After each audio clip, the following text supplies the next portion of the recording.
नमस्कार, मैं हूं मनोज मुंतशिर। गौरवशाली गुजरात की इस धरती को मेरा प्रणाम और आप सबका अभिनंदन। आज मैं आप सबको एक कहानी सुनाने आया हूं, एक ऐसे कर्मवीर की कहानी जो गुजरात की इसी धरती पर जन्मा, इसी मिट्टी में लौटकर बड़ा हुआ और एक दिन पूरे भारतवर्ष का अभिमान बनकर विश्व मंच पर खड़ा हुआ। इत्तेफाक अपनी जगह, खुशकिस्मती अपनी जगह, खुद बनाता है जहां में आदमी अपनी जगह।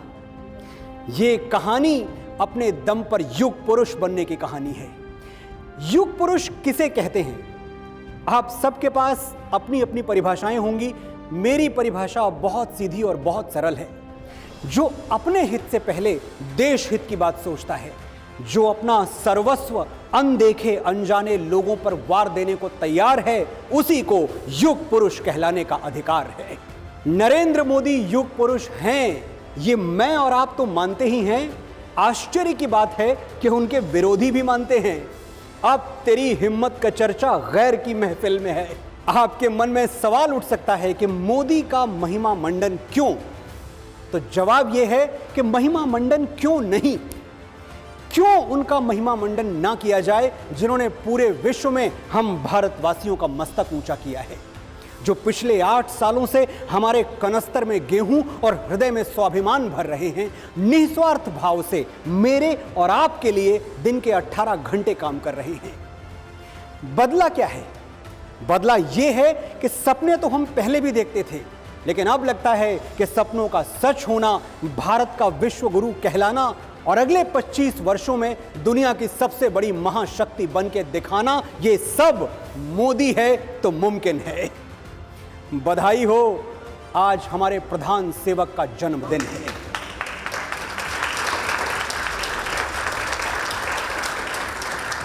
नरेंद्र मोदी राष्ट्र नायक हैं, लेकिन किसी भी नायक की कथा तब तक अधूरी है जब तक हम उस कहानी के बड़े किरदारों से नहीं मिलते। आज मैं आपको मिलाऊंगा उन लोगों से जिन्होंने सड़क से संसद तक मोदी जी की यात्रा देखी है, उन्हें एक कार्यकर्ता से प्रधानमंत्री बनते हुए देखा है। वो लोग जो राजनेता मोदी से बहुत पहले बालक नरेंद्र को जानते थे, जिन्होंने मोदी का बचपन देखा, लड़कपन देखा, उनको संघर्षों से जूझते और जीतते देखा। आज टीवी 9 भारतवर्ष पर मैं मनोज मुंतशिर आपके लिए लेकर आया हूं नरेंद्र मोदी पर बना हुआ टेलीविजन इतिहास का सबसे बड़ा शो नमो नामा।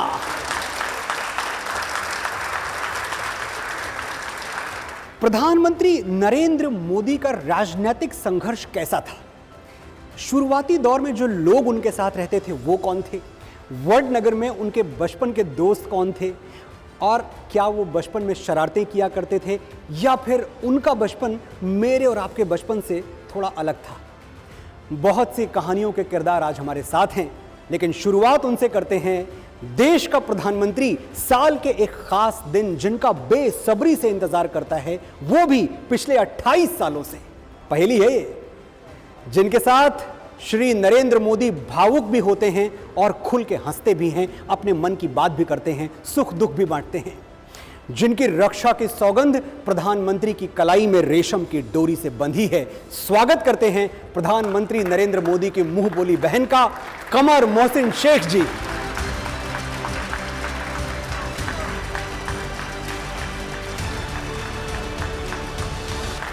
नमस्ते कमर जी। नमस्ते। नमस्ते भैया, कैसे हैं आप? मैं बहुत अच्छा हूं। और सबसे पहले ये बात हम आगे बढ़ाएं, इससे पहले मैं एक हक चाहता हूं आपसे कि मुझे आप दीदी कहने की इजाज़त दे दें। पूरी इजाज़त है।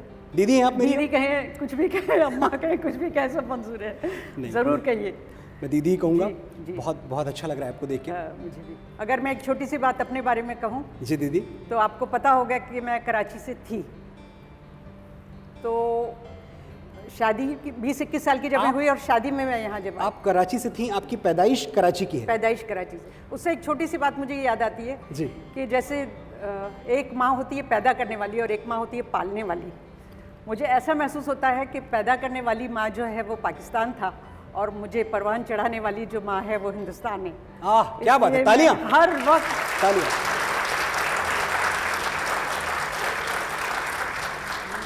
मुझे हर वक्त ये महसूस होता है कि यहाँ आके जो मुझे प्यार मिला है जी। वो शायद मुझे इतना वहाँ नहीं मिलता जितना यहाँ मिला है, और मुझे इसी बात पर बहुत रोना आ जाता है और अफसोस। तो मैं ये चाहती हूँ कि मैं भी उसी मिट्टी में मिल जाऊँ जो आपने लिखा है। आप उस मिट्टी की बेटी हैं, और ये तो आप जानती हैं कि ये देश बहुत प्यार करता है आपको। जी हाँ, बिल्कुल जानती हूँ मैं। अच्छा, एक बात बताएं, ये कराची का कनेक्शन क्या है? मतलब आपका जन्म कराची में हुआ? मेरा जन्म कराची में हुआ जी। और शादी जब मेरी हुई तो मैं 20-21 साल की थी जब हिंदुस्तान आई थी। आज मुझे हिंदुस्तान में आए हुए 42 ईयर्स हो गए। 42 साल हो गए। जी, जितना मैं वहाँ नहीं रही जितना यहाँ हो गई। मैं पक्की हिंदुस्तानी हूँ। दीदी, मुझे एक बात बताएं, आपकी पहली मुलाकात मोदी जी से कहाँ हुई? जब हम लोग इंडिया आए और आने के बाद यहाँ पर अपने काम की शुरुआत की, तो दिलीप भाई संघानी का आपने नाम सुना होगा। वो यहाँ पर इफ्को के चेयरमैन हैं अभी। अच्छा। उनका घर दिल्ली में था जी। और वो एमपी थे तब। जी। तो उनसे मेरे हस्बैंड की बहुत अच्छी दोस्ती थी। जी। तो जब भी हम लोग दिल्ली जाते थे, दिल्ली इस वजह से जाते थे कि मेरे हस्बैंड पेंटर हैं और हम अपने पेंटिंग का एग्जीबिशन दिल्ली में करते थे। अच्छा, आपके हस्बैंड पेंटिंग करते हैं? जी हाँ, मेरे क्या हस्बैंड बात है? प्राइम मिनिस्टर हाउस से लेके सभी जगह पर उनके पेंटिंग्स हैं, इंटरनेशनल लेवल पर भी उनके पेंटिंग्स हैं। तो एक बार हम लोग दिलीप भाई के घर गए और वहाँ सुबह से शाम तक हम रहे, लेकिन रात को मोदी जी आए। दिलीप भाई के घर में आए? जी हाँ, वो वहाँ वहीं ठहरते थे वो। हम अच्छा। तो उस दिन गए थे, तो दिलीप भाई ने कहा कि आप यहाँ रुक सकते हैं, मेरे यहाँ जगह है। ये कौन से साल की बात होगी?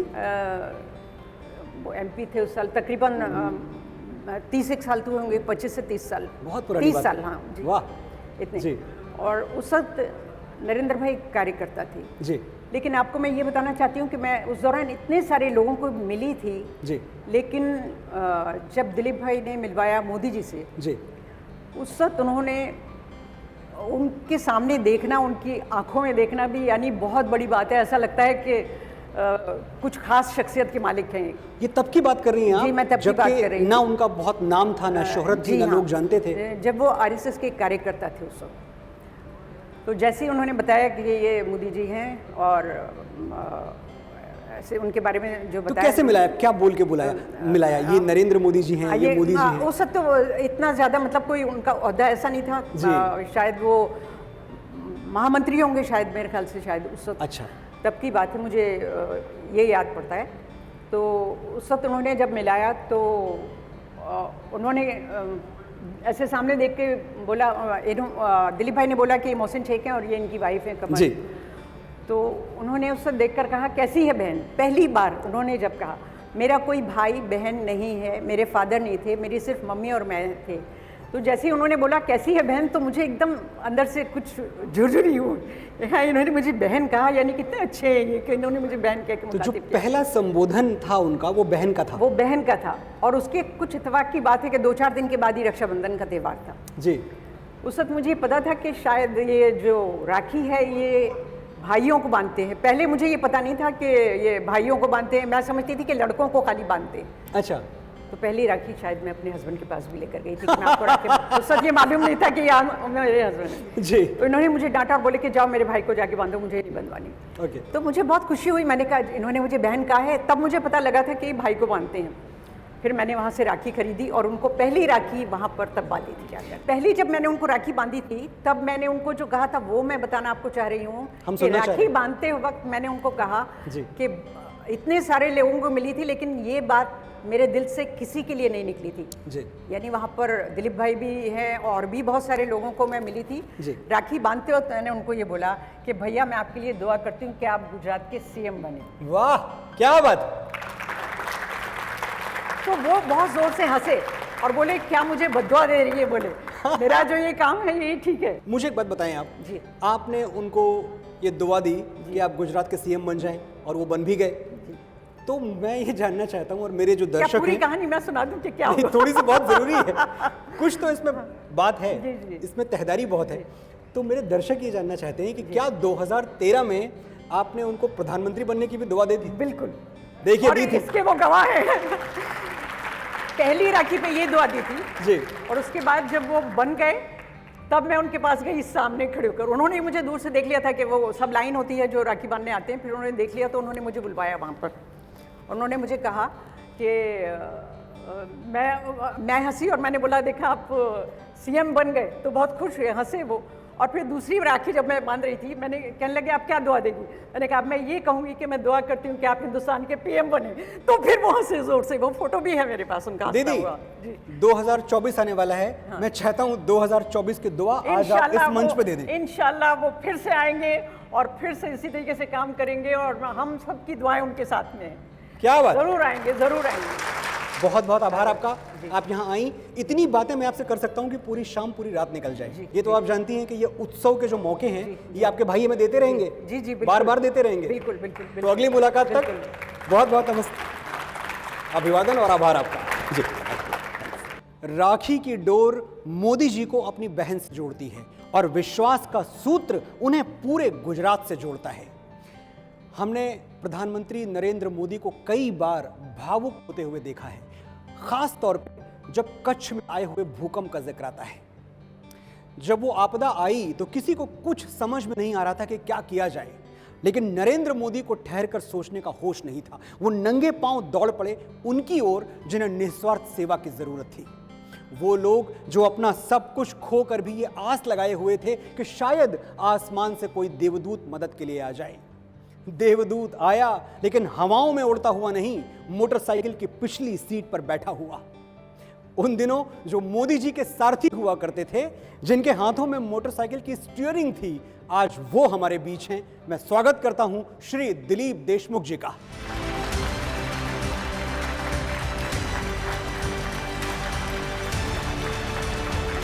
आइए सर, बहुत बहुत स्वागत आपका। दिलीप जी, हम जब अभी बातें कर रहे थे कि कैसे आप नरेंद्र मोदी जी के सारथी हुआ करते थे, जो पूरा देश चला रहे हैं, और अब तो मैं ये कह सकता हूं कि सिर्फ देश ही नहीं, जो विश्व की नीतियां हैं, दुनिया की नीतियां, वो भी मोदी जी उनमें थोड़ा बहुत दखल रखते हैं आजकल। बड़ी बात है हमारे पूरे देश के लिए। आपकी पहली मुलाकात कब और कहाँ हुई थी? 1987 में, 1987 में जी। मैं यहाँ संघ का प्रचारक बनकर आया गुजरात में जी। तब मेरी उनकी मुलाकात सूरत में पहली बार हुई थी। सूरत में? जी जी, मैं सूरत में प्रचारक था। अच्छा। और तब नरेंद्र भाई यहाँ प्रदेश के संगठन मंत्री थे बीजेपी के। जी। तो पहली मुलाकात मेरी वहाँ हुई थी, संघ के कार्यालय में। तो कोई दृश्य याद है, कैसे मिल गए, क्या हाँ, कर रहे थे? बिल्कुल याद है। वो उन्होंने मुझे एकदम, उनको पता था मेरा नाम वगैरह, जी। तो उन्होंने मुझे पूछा था कैसे हो, क्या है। जी। एकदम स्वाभाविक, जैसे एक प्रचारक एक कार्यकर्ता दूसरे कार्यकर्ता से मिलता है, कुछ बातें सूरत की वगैरह उन्होंने पूछी और ऐसे बातचीत होती थी। और ये जो कच्छ में आपदा आई, जी, जब इसकी खबर पहली बार आपने सुनी या उन्होंने सुनी, तो कैसे आप दोनों कनेक्ट हुए एक दूसरे के साथ? जब ये आपदा आई 26 जनवरी 2001 को, तो उस समय मैं तो कच्छ में ही था। जी। मैं संघ का कच्छ का विभाग प्रचारक था। जी। और दूसरे दिन सुबह 27 तारीख को, क्योंकि उस समय तो कम्युनिकेशन का कोई माध्यम नहीं था, जी। 26 तारीख को सारे टेलीफोन वगैरह बंद हो गए थे, बिजली चली गई थी। हाँ हाँ। 27 तारीख सुबह नरेंद्र भाई वहाँ पहुँच गए थे जी। और कुछ लोगों के साथ वो आए थे अलग फ्लाइट से यहाँ से। और 27 तारीख सुबह वहाँ का एक जुबली ग्राउंड है, उस ग्राउंड में मेरी उनकी मुलाकात हुई। 4-5 दिन के बाद वो फिर से आए थे। ये जो मोटरसाइकिल वाली मेरी जो फोटो है, और कई बार हम उनके साथ मैं मोटरसाइकिल पर गया हूँ। वो कार लेकर आए थे अहमदाबाद से वहाँ, और उन्होंने कहा कि हमको मोटरसाइकिल में पूरे शहर में घूमना है। ये तस्वीर देखिए आप, ये तस्वीर, जी हाँ, तभी यही की तस्वीर है। क्योंकि ये जो पीछे आपको दिख रहा है जी, वो सारा मलबा पड़ा है जी। और केवल तस्वीर तो मोटरसाइकिल पे ली गई, लेकिन कई जगह ऐसी थी जहाँ हम नीचे उतरना पड़ा। जी। गलियों में भी नरेंद्र भाई गए थे, क्योंकि कई बिल्डिंग ऐसे गिर गई थी जहाँ कोई रहता नहीं था। कोई एक आध जगह ऐसी भी थी कि जहाँ मलबे के नीचे कोई दबा हुआ था, बाकी सब हमारे स्वयंसेवक काम कर रहे थे। और उस समय एकदम नरेंद्र भाई, आप ये फोटो में भी देखेंगे जी, वो जिसको कहते हैं कि एक स्तब्धता के साथ वो देख रहे सारा दृश्य। जी। और उनके मन में कोई योजना घटित हो रही थी कि अगर मौका मिला तो मैं क्या कर लूँगा। तो ये उनके चेहरे पर आपको दिखाई देगा। और 10 महीने बाद जब नरेंद्र भाई मुख्यमंत्री इस नाते से आए जी, और कच्छ का पुनर्वसन आज हम देखते हैं, तो ये उनके नज़र में आपको पुनर्वसन दिखाई देगा। तो मुझे तो बार बार जब ये फोटो में देखता हूँ, लोग तो ये सोचते हैं कि नरेंद्र भाई मेरे साथ बैठे हैं, मैं ये सोच रहा हूँ कि वो क्या सोच रहे थे। और कुछ बातें उन्होंने मुझे उस दिन रात को की थी, वो मुझे आज याद है, क्योंकि उन्होंने पूछा कि आप क्या योजना बनाने वाले हो। मैं विभाग प्रचारक था, तो हमारी एक बैठक हो चुकी थी, मैंने उनको कुछ बातें बताई। तो नगर रचना भुज की कैसे होनी चाहिए, गाँवों का पुनर्वसन कैसे होना चाहिए, ये कुछ बातें उन्होंने कही थी। और आज अगर आप जाएंगे और जो जो नए गांव बने हैं कच्छ के, उस नए गांव में अगर आप जाएंगे तो एक गांव में नरेंद्र भाई का विजन आपको दिखाई दे देगा। ऐसी बातें। दिलीप जी, मैंने कुछ दिनों पहले एक फिल्म के संवाद और गीत लिखे थे, उसका नाम था भुज, भुज द प्राइड ऑफ इंडिया। तो उस फिल्म पे काम करने के दौरान मुझे थोड़ा बहुत मौका मिला कि मैं भुज पे और कच्छ पे रिसर्च करूं, और मुझे ताज्जुब हुआ कि जिस तरह से आज भुज और कच्छ अपने पैरों पे खड़ा है, जितनी खुशहाली है, जितनी रौनक है, जितनी रोशनी है, वहाँ लगता ही नहीं कि इतनी बड़ी त्रासदी से ये इलाका गुजरा है। यानी मुझे कई बार ये लगता है जी। जैसे हम हमारे प्राचीन कथाएं सुनते हैं, जैसे भगवान राम की कथा सुनते हैं, कृष्ण सुदामा की कथा सुनते हैं, तो मुझे कई बार ये तुलना करने का मन में होता है। कृष्ण सुदामा की जैसे कथा है, वैसे मेरे जैसे हजारों कार्यकर्ता की ये कथा है। हम सुदामा ऐसे हजारों कार्यकर्ता है, और हमारे लिए नरेंद्र भाई जो है वो भगवान कृष्ण है। वाह, क्या बात है। मुझे पूरा विश्वास है कि भगवान कृष्ण का जो उनका दिखाया हुआ रास्ता है उस पर आप भी चलते रहेंगे, मेरा देश भी चलता रहेगा, और आदरणीय मोदी जी भी चलते रहेंगे। बहुत बहुत आभार। आपने बुलाया, आपका भी धन्यवाद। बहुत धन्यवाद। धन्यवाद। आज नरेंद्र मोदी जी हमें बुलेट ट्रेन देने के लिए कमर कसे हुए हैं, लेकिन अपने शुरुआती दिनों का एक बहुत बड़ा हिस्सा उन्होंने मोटरसाइकिल और स्कूटर की बैक सीट पर गुजारा है। गांव गांव, गली गली, कभी संगठन के काम से तो कभी चुनाव प्रचार के लिए मोदी जी लगातार 2 व्हीलर यात्राएं करते रहे। आज हमारे साथ एक और मेहमान हैं जिन्होंने मोदी जी को स्कूटर पे जम के सैर करवाई है। राजनीति में नरेंद्र मोदी के शुरुआती दिनों के मित्र किशोर मकवाना जी।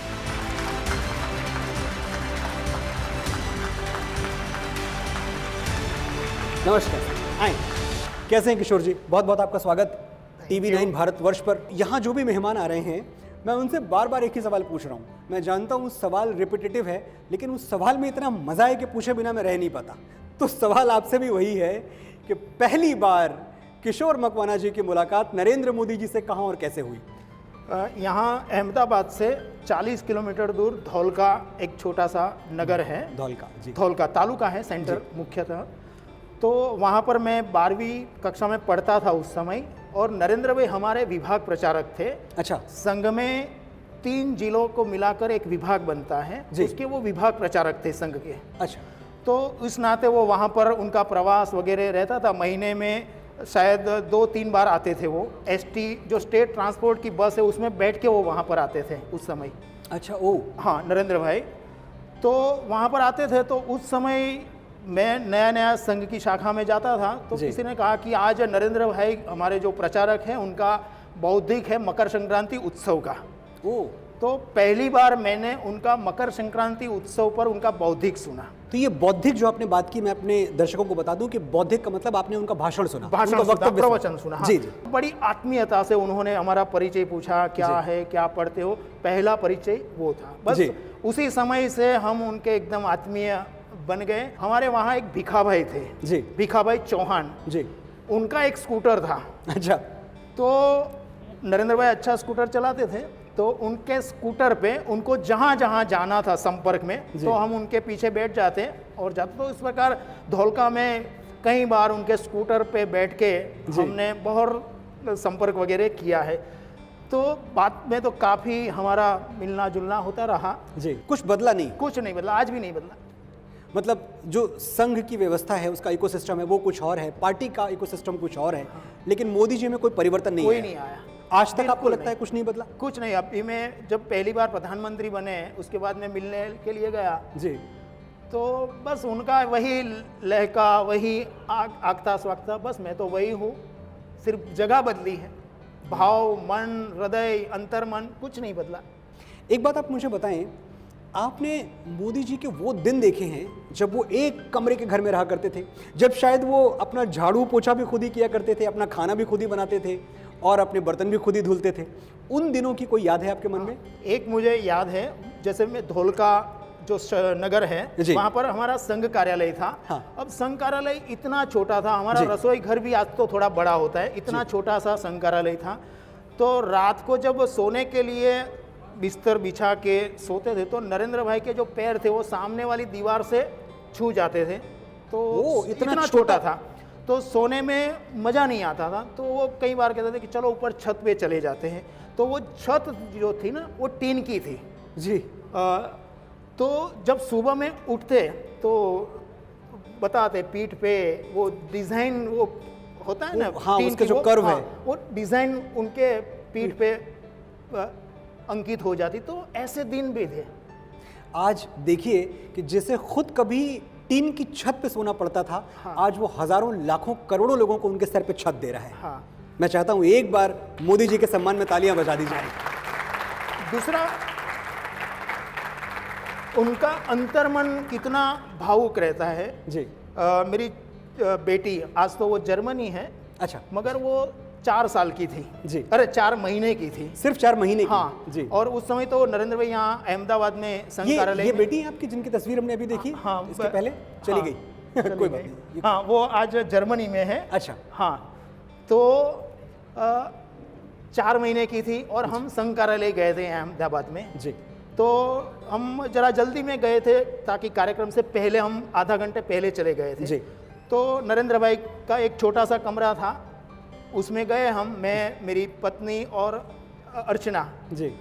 तो अभी हम बैठे ही थे कि अर्चना ने रोना शुरू कर दिया। अच्छा। जोर जोर से रोने लगी। तो देखो नरेंद्र भाई का तुरंत वो पहचान गए कि वो क्यों रो रही है। वो तुरंत खड़े हुए और पता नहीं, हमें लगा कहाँ गए। वो संघ कार्यालय का रसोई घर था, उसमें गए। वो शायद दूध नहीं था, उन्होंने दूध की व्यवस्था की और दूध गर्म करके ठंडा करके लेकर आए और कहा कि उनको पिलाइए। और जैसे ही दूध पिया अर्चना ने, शांत हो गई। वाह। तो अभी वो जर्मनी जाने से पहले वो उनको मिलने के लिए गई थी। जी। तो मेरी बेटी ने सहज कहा कि काका, आपने मुझे 4 महीने की थी तब दूध पिलाया था। तो नरेंद्र भाई की जो चेहरा था, आंखें थी, एकदम भावुक हो गए कि, और वो इतना ही बोले कि पता नहीं दिन कहाँ चले गए, हाँ। कितनी जल्दी। तो इतने वो भावुक भी हैं, इतने वो ध्यान भी रखते हैं अपने जहाँ जहाँ उनके आत्मीय संबंध होते हैं। बहुत बहुत आभार आपका किशोर जी, आपसे बात करके बड़ा मजा आया। धन्यवाद। फिर मुलाकात होगी। जी आइए। नरेंद्र मोदी जी की कथा के एक प्रमुख किरदार ने हमारे लिए संदेश भेजा है, आइए सुनते हैं। सचमुच में वो सुपर ह्यूमन है। एक व्यक्ति में इतनी क्षमताएं हो सकती है, ये कभी देख के हम आश्चर्यचकित रह जाते हैं। वो भारत को भगवान का वरदान है। मेरी मुलाकात उनसे, अंतरंग मुलाकात हुई तब जब डॉक्टर आदरणीय मुरली मनोहर जोशी जी ने एकता यात्रा निकाली थी, जिसके वो प्रभारी थे और अपनी पूरी टीम के साथ एकता यात्रा को सफल बनाने में जुटे हुए थे। उस समय एकता यात्रा से नौजवानों को जोड़ने के लिए केसरिया वाहिनी बनाई गई थी, जिसका मैं संयोजक था। पूरी टीम कन्याकुमारी से लेकर कश्मीर के श्रीनगर के लाल चौक तक की यात्रा की सफलता के लिए मोदी जी के नेतृत्व में जुटी हुई थी। लेकिन जब वो दिन आया कि जिस दिन श्रीनगर के लाल चौक पर राष्ट्रध्वज फहराना था, सुरक्षा के कारणों से तत्कालीन केंद्र सरकार ने यह फैसला किया कि सड़क मार्ग से यात्रा नहीं जाएगी, कुछ लोगों को डॉक्टर जोशी जी के साथ हवाई मार्ग से ले जाया जाएगा। अब जब बाकी लोग रोक दिए गए तो उसमें वो टीम भी थी जो मोदी जी के साथ दिन और रात यात्रा को सफल बनाने में जुटी हुई थी। आदरणीय मोदी जी श्रद्धेय जोशी जी के साथ श्रीनगर के लाल चौक पर गए, लेकिन बाकी लोग नहीं जा पाए। और जब लौट के तिरंगा झंडा फहरा के जम्मू आए तो बोलते बोलते आदरणीय मोदी जी का गला रुंध गया, आंखों से आंसू की धारा प्रवाहित होने लगी और उन्होंने कहा कि मेरे वो साथी जो दिन और रात यात्रा को सफल बनाने में लगे रहे, रात भर यहाँ बैठ कर रोते रहे, और उनका कष्ट रोते इसलिए रहे कि वो तिरंगा झंडा फहराने के साक्षी नहीं बने, और उनका कष्ट बयान करते करते मोदी जी स्वयं रो पड़े। तब ये लगा कि कई बार ऊपर से कठोर दिखने वाले मोदी जी कितने नरम दिल हैं, कितने संवेदनशील व्यक्ति हैं। नरेंद्र मोदी शुरू से निडर थे, इसमें कोई शक नहीं है, लेकिन अगर मैं कहूं कि कोई ऐसा था जिससे मोदी जी डरते थे, आप मानेंगे? ये कुर्सी उन्हीं के लिए लगवाई हुई है जिनसे हमारे प्रधानमंत्री जी डरा करते थे। स्वागत करिए नरेंद्र मोदी के स्कूल टीचर श्री प्रहलाद पटेल जी का।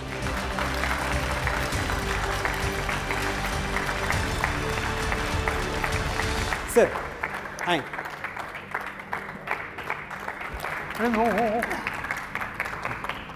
बैठे। सर मैं आपको सर कहूंगा। आप इस देश की सबसे बड़ी शख्सियत के अध्यापक रहे हैं, तो हम सब भी आपको अध्यापक के तौर पे ही देखते हैं। जितने लोग आपको टेलीविजन पे देख रहे हैं, उन सब के सर श्रद्धा में झुके हुए हैं कि आपने इस देश को नरेंद्र मोदी दिया। आपका विद्यार्थी इस देश की सबसे बड़ी कुर्सी पे बैठा, कितनों का कल्याण किया, कितनों का भला किया। एक बात आप बताएं सर कि बचपन में मैं नरेंद्र मोदी नहीं कहूंगा, जो बालक नरेंद्र था, बच्चा नरेंद्र, वो कैसे थे? शरारती थे या बड़े अनुशासित थे, डिसिप्लिन थे, कैसे थे? बड़ा होनहार लड़का था, ऐसा मुझे मालूम पड़ गया था। अच्छा, तभी पता चल गया था? ओ, ये इसके जो कार्य सिद्धि, कार्य लोगों के साथ व्यवहार, बचपन उम्र के साथ जी अच्छा था, इसीलिए मुझे ऐसा लगता है कि कुछ बनेगा। तो आपको तभी से ऐसा लगना शुरू हो गया था कि आगे जाके ये बहुत नाम करने वाले हैं, बहुत बड़े आदमी बनने वाले हैं? ये तो स्वाभाविक ही ये लगता है ना जी। नरेंद्र मोदी जी को आपने कौन से विषय पढ़ाए थे, कौन से सब्जेक्ट्स पढ़ाए थे? मैंने गुजराती और संस्कृत दोनों पढ़ाए थे। अच्छा, गुजराती भी पढ़ाए? वक्तृत्व का गढ़तर भी मैंने किया था। तो वो जो इतने अच्छे वक्ता हैं, इतना अच्छा भाषण देते हैं, पूरी दुनिया में उनके स्पीच को बड़ी इज्जत से देखा जाता है, तो वो सब आपसे शुरू हुआ था? बोलना आपने सिखाया, भाषण देना आपने सिखाया? ये सही बात है, ये कहने में कोई ऐतराज मुझे नहीं है जी। बीएन हाई स्कूल में मैं टीचर था संस्कृत का और गुजराती का जी, और सारा स्कूल का जी, ये वक्तृत्व, बच्चों का गढ़तर, ये सब कार्य मेरे पास था। नरेंद्र मोदी सबसे टोच पर था, इसमें कहने में मुझे कोई ऐतराज नहीं है। वाह। उनके पिताजी की चाय की दुकान थी जी। अच्छा, मैं अपने दर्शकों को बता दूं कि मैं ऊंची आवाज में इसलिए बोल रहा हूं ताकि सर को सुनने में आसानी हो। सर, मोदी जी के जो पिताजी थे, उनकी चाय की दुकान थी? हाँ, सही से बात। और वहां वो मोदी जी भी काम किया करते थे, हाँ, अपने सही। पिताजी का हाथ बटाते थे। तो वाहन की बात नहीं, लेकिन पिताजी को मदद रूप होते थे, मदद करते थे ना उनकी। तो उनको समय मिलता था कि चाय की दुकान पे हाथ बटाएं और फिर स्कूल में पढ़ाई भी करें? इतना टाइम कैसे निकलता था? ये बाजू में ही स्कूल थी, तो जब समय मिलता तो पिताजी से मिलता, अच्छा, मदद रूप होने के लिए। तो आपको इस पे कभी आश्चर्य नहीं हुआ कि एक लड़का जो अपने पिता का हाथ भी बटा रहा है, घर के काम में भी सहयोग कर रहा है, वो इतना अच्छा विद्यार्थी भी है? ये तो सही बात है, मैंने गुजराती और संस्कृत जो वर्गों में पढ़ाया जी, प्रथम नज़र से ही मुझे मालूम पड़ गया कि इसमें कुछ जवाहरात है। ये मानना पड़ेगा कि आचार्य चाणक्य ने आज से 2400 वर्ष पहले कह दिया था कि शिक्षक साधारण नहीं होता। एकदम सच है, शिक्षक साधारण नहीं होता। कभी ऐसा हुआ कि जो आपका सब्जेक्ट है उसके दौरान कभी ऐसी कोई परिस्थिति आई हो कि आपको डांटना पड़ा हो मोदी जी को बचपन में? नहीं, ऐसा तो कुछ नहीं, कि सही अर्थ में स्टूडेंट ही था, गुरुओं का रिस्पेक्ट करता था जी। और यदि अपने दिन में कोई बात नहीं जांचती थी तो आकर मिलता भी था। होनहार लड़का था। आपको नमन और मैं आशा करूंगा कि आपसे फिर कभी मुलाकात हो, आपका आशीर्वाद ले पाऊं मैं। प्रणाम सर।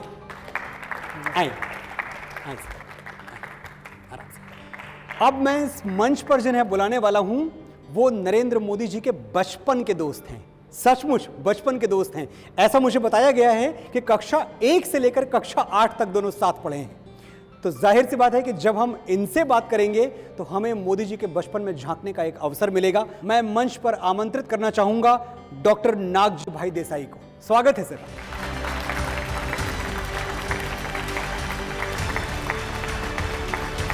हाय सर, नमस्कार सर। नमस्कार सर। डॉक्टर नागजी भाई, बहुत बहुत स्वागत आपका हमारे इस मंच पे। शुक्रिया। बहुत बड़ा दिन है, आपके मित्र का जन्मदिवस है, सारा उत्सव उसी के लिए है। टीवी 9 भारतवर्ष ने ये पूरी शाम सजा रखी है और मैं इस मंच पे बहुत देर से बोले चला जा रहा हूँ। अब एक ऐसा वक्त आ गया है कि मैं चुप हो जाऊं और आप बोलें, क्योंकि हम सबको और इस पूरे देश को ये जानना है कि बचपन के मोदी कैसे थे। मैं डॉक्टर नागजीभाई देसाई जी पूर्व प्रमुख वडोदरा नटरबाड़ीरा और माननीय श्री नरेंद्र भाई जी 8 धोरण से 11 धोरण तक साथ में रहे, साथ में पढ़े और साथ में खेले। 8 धोरण से 11 धोरण ओल्ड एसएससी तक। पहली कक्षा से 11वीं कक्षा तक 11वीं आप कक्षा साथ में तक। रहे। वाह, बहुत लंबा साथ रहा बचपन का। और बचपन से ही माननीय श्री नरेंद्र भाई चपड़, चंचल और कुशल विद्यार्थी थे अच्छा, और उसको स्पष्ट व्यक्ता थे, त्वरित निर्णय लेने वाले थे, सत्य से आ रही थे और स्वच्छता से आ रही थे और खादी से आ रही थे। बचपन से वो टूटी बॉय वाला शर्ट और चड्डी पहनते थे। अच्छा, और बाद में हम 1 से 7 धोरण तक प्राइमरी स्कूल में पढ़े और 8 से 11 तक बीएन स्कूल में पढ़े। तो वो जो कपड़े पहनते थे वो स्वच्छ और सुंदर कपड़ों का उसको शौक था जी। वो बचपन में हम जहाँ पढ़ते थे बीएन स्कूल में, इसके पीछे रेलवे स्टेशन पर नरेंद्र भाई की चाची तितली थी। तो जब हम रिसेस में चाची तितली पे जाते थे और मैं और नरेंद्र भाई साथ में रेलवे के पैसेंजरों को चाय बेचते थे। तो आप ये कह रहे हैं सर कि आपने नरेंद्र मोदी जी के साथ बचपन में चाय बेची है? हाँ, बेची है। क्या बात है, ये सूचना नरेंद्र भाई के साथ में। वाह, नरेंद्र भाई ने मैंने साथ में ही चाय बेची है। और तितली पर हम जब समय हमको मिलता तो हम और नरेंद्र भाई दोनों रेलवे स्टेशन पे चाची होटल में जाते हैं, खुद चाय बेचते हैं और खुद मुसाफर जो रेलवे के आते, तारण से अहमदाबाद रेलवे से थी, तो वो रेलवे पर हम खुद चाय भेजने वाले हम और नरेंद्र भाई थे। वाह, ये भारत के संविधान की ताकत है कि यहाँ एक चाय बेचने वाला देश की सर्वोच्च कुर्सी पे बैठ सकता है। इस संविधान को नमन है हमारा। सर, हमने ये सुना है कि जब स्कूल में जब आप साथ थे तो पढ़ाई के दौरान जब उनको थोड़ी छुट्टी मिलती, उनको थोड़ा समय मिलता, तो वो चाय की टपरी पे जाके अपने पिताजी की मदद करते थे, उनका हाथ बटाते थे। पिताजी के मदद के लिए हम जाते, हम भी साथ में आप भी जाते थे साथ में? और पिताजी की मदद के लिए हम जाते। नरेंद्र भाई का कुटुंब जी एक साधारण मध्यम कुटुंब था। जी बिल्कुल। चाची चाय बेचते, चाची होटल चलाते, भोजन इसके पिताजी चलाते थे। और दादा दामोदर दास जी बहुत सी मेहनत करके उसको पढ़ाए थे। 11 धोरण तक वो बहुत होशियार विद्यार्थी थे जी, कुशल थे, चप्पल थे। और नरेंद्र भाई एकदम निडर आदमी थे जी। हमारे शहर में समिष्टा तालाब है। अच्छा, हाँ, शमिष्ठा तालाब में वो तैरने का शौक था। जी। नरेंद्र भाई को तैरने का शौक था। तालाब में तैरने का शौक हाँ था। हाँ, तालाब में तैरने का शौक था, तो वो तालाब में तैरते थे और उसके पास एक मदर का बच्चा आया। जी। वो मदर का बच्चा को लेकर नरेंद्र भाई उन्हें घर पे गया, तो हीराबा ने किया, आज नरेंद्र तूने आज क्या किया? वो मदर के बच्चे को इधर लेके आया, मगर के बच्चे को तालाब से निकाल के ले आए पोताने घर पे। ये आपके सामने की घटना है, आपने देखा अपनी आंखों से? हाँ, सामने की घटना है। और हीराबा ने बोला कि नरेंद्र भाई तुमने डर लगा नहीं? वो मदर के बच्चे को आप लेकर इधर आए, आप उसको छोड़ के आओ शमिष्ठा तालाब में। जी। तो हम और नरेंद्र भाई वो मदर के बच्चे को तालाब में छोड़ के आए। उसका वो एकदम हिम्मतवान और निडर आदमी था। बचपन में विद्यार्थी तरीके इसकी निडरता की वो निशानी है। उस समय तो जब सबने उनको बोला कि इस मगरमच्छ के बच्चे को छोड़ा हो तालाब में, तो छोड़ आए, लेकिन उसके बाद जो इस देश को निगलने वाले मगरमच्छ थे, नरेंद्र मोदी ने एक को भी नहीं छोड़ा। तालियां बजाओ यार। मैं और नरेंद्र भाई जी BN हॉस्टल में पढ़ते थे। अच्छा। 8वां दौर में। जी जी जी। और स्कूल तरफ से जी। भर्तुहरी राजा का नाटक बजाने वाले थे। जी। तो वो आचार्य ने बोला कि नरेंद्र भाई को भर्तुहरी का पात्र दो। भर्तहरि का? ओ, भर्तुहरी का पात्र दो। मुनि भर्तहरि। हाँ, तो नरेंद्र भाई ने भर्तृहरि का पात्र लिया और ऐसा नाटक बजवाया जैसे भर्तृहरि ने संसार का त्याग किया, ऐसा ही त्याग नरेंद्र मोदी ने किया। भर्तृहरि का पात्र इसलिए पसंद किया, वो अभी भी राजा है, देश का राजा है। भर्तृहरि जैसा बिन सन्यासी आदमी है और उससे संसार का त्याग कर दिया। क्या बात है, क्या बात है। नागजी भाई बहुत बहुत शुक्रिया, बहुत आभार आपका यहाँ आने के लिए। और मैं ये प्रार्थना करूँगा कि आपकी मित्रता ऐसे ही सलामत रहे, आपकी दोस्ती बनी रहे, और हम फिर कभी अगर अवसर हुआ तो आपसे मुलाकात होगी। शुक्रिया। प्रणाम सर। Thank you sir.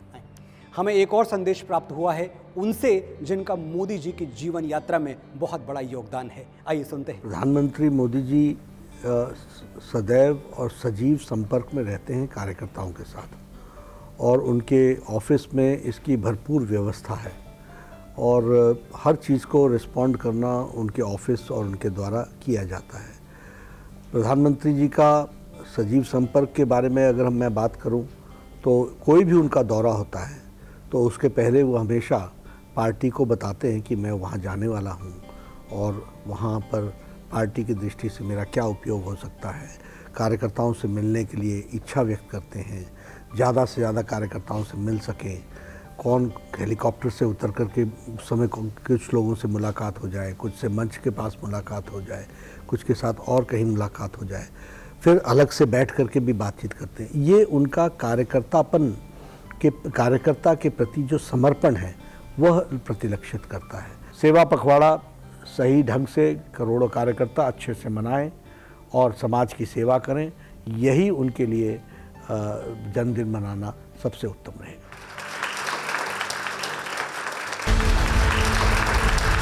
नमस्कार, मैं हूं मनोज मुंतशिर। एक नजर देखिए मुड़ के मोदी की तरफ। कौन है मोदी? मोदी वो हैं जिन्होंने हमारी बहनों और माओं की आंखों से चूल्हे का धुआं हटाकर उनमें आत्मविश्वास की उज्जवल चमक भर दी। दूर दराज के वो छोटे छोटे गांव जहां सूरज की रोशनी नहीं पहुंचती थी, वहां बिजली के तार पहुंचा दिए। मोदी वो हैं जिनका नाम सुन के इस देश का आम आदमी मुस्कुराने लगता है और पूंजीपतियों की तिजोरी में बंद काला धन घबराने लगता है। मोदी वो हैं जिन्होंने आतंक और भ्रष्टाचार की आंधी अपनी संकल्प शक्ति से रोक दी और भारत की बेटी को बचाने, पढ़ाने और आगे बढ़ाने में अपनी पूरी ताकत झोंक दी। मोदी वो हैं जिनके दम से आज कश्मीरी भाई बहन हमारे हैं, कश्मीर हमारा है। मोदी वो हैं जिन्होंने भारत को आंख दिखाने वालों को घर में घुस के मारा है। इमरजेंसी से मोदी जी का एक गहरा रिश्ता है। नरेंद्र मोदी का नाम तो आज खैर पूरी दुनिया जानती है, लेकिन उनका एक नाम और भी है जिसे बहुत बहुत ही कम लोग जानते हैं, बटुक भाई। इस नाम की कहानी बहुत भरी पूरी है। ये कहानी उनसे सुनते हैं जो इस कथा का शब्द शब्द जानते हैं। नरेंद्र मोदी के दशकों पुराने दोस्त, उनके संघर्षों को करीब से देखने वाले गुजरात सरकार के पूर्व मंत्री भूपेंद्र सिंह चुड़ासमा जी, स्वागत।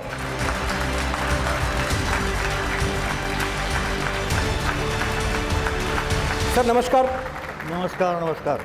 बहुत बहुत स्वागत आपका Thank Bhupendra you, Singh ji. thank you। आइए भूपेंद्र जी, एक बात आप मुझे बताएं, ये जो इमरजेंसी के दौरान की कहानी है जिसका हम अभी जिक्र कर रहे थे, वो बटुक भाई के नाम वाली कहानी, ये कहानी है क्या? देखिए, मेरे क्षेत्र में जी इमरजेंसी के दौरान एक मीटिंग का आयोजन किया गया है अच्छा। और रात को पुलिस को खबर हो गई कि मीटिंग होने वाली कि है। मीटिंग होने वाली है। बड़े बड़े लोग आए थे, वसंत राव, नाथालाल झगड़ा, नरेंद्र भाई, केंद्र से भी। जी तो मीटिंग पूरे दिन चली और मीटिंग पूरी होने के बाद हम सब एक व्हीकल में थे और नरेंद्र भाई हमारे आगे 2 व्हीलर्स पर थे। अच्छा, वो चला रहे थे? हाँ, खुद चला रहे थे, अकेले थे। जी मालूम नहीं था कि सामने से all of a sudden police आएगी। ओ पुलिस का आना तो कोई और वजह थी, जी मगर हमने तो ऐसा सोच लिया कि हमारे लिए आई है। जी तो सामने पुलिस, बीच में नरेंद्र भाई और पीछे हम सब। तो मेरे क्षेत्र में इतने बड़े लोग शायद पकड़े जाएंगे तो मेरी पॉलिटिकल कैरियर का क्या होगा, हम सब चिंता में। और संगठन भी कमजोर पड़ जाता। हाँ बिल्कुल, सेंस ऑफ इमरजेंसी डिसीजन जी एकदम से अपने चेहरे पे कुछ वैसे घबराहट नहीं। ये पुलिस को देख करके नरेंद्र भाई ने वो सिग्नल बताई कि मैं राइट को जाता हूँ और फिर लेफ्ट को आप जाना है। जी और पुलिस के बिल्कुल बगल से निकल करके आगे निकल गए तो मेरी भी शांत हो गई कि क्या बात है। ये यदि ऐसा होता तो क्या होता? अगर घबरा गए होते उस दिन? देखिए, मैं तो घबरा गया था, नरेंद्र भाई नहीं घबराए थे। जी नरेंद्र भाई नहीं घबराए थे। जी ऐसी क्षण हमने बिताई है और ऐसे तो कई मीटिंगें नरेंद्र भाई के साथ इमरजेंसी में जी हमने हर 2-3 महीने कि क्या प्लानिंग करना है, अब क्या मीटिंग करनी है, जनमत जागृत करने के लिए करना है, ये सब नरेंद्र भाई ने। कभी सरदार जी बने, कभी साधु बने, बेच बदलते रहे, या कभी कॉलेजियन बने, और कभी कभी तो ऐसा भी हुआ कि I have seen him Nehru bridge के ऊपर पूरे संसार सब पुलिस सब अकेले जा रहे हैं और हिम्मत से, गौरव से और कॉन्फिडेंस से लोगों के बीच में सरदार जी बन के, साधु बन के वो घूम रहे थे। मतलब विपत्तियों से घबराए नहीं। बिल्कुल। मुझे दिनकर जी की पंक्तियां याद आती हैं, सच है विपत्ति जब आती है कायर को ही दहलाती है, सूरमा नहीं विचलित होते, क्षण एक नहीं धीरज खोते, कांटों में राह बनाते हैं, विघ्नों को गले लगाते हैं, है कौन विघ्न ऐसा जग में, टिक सके वीर नर के मग में, मानव जब जोर लगाता है पत्थर पानी हो जाता है। Either he has gift of God or he is a gift of God. वाह,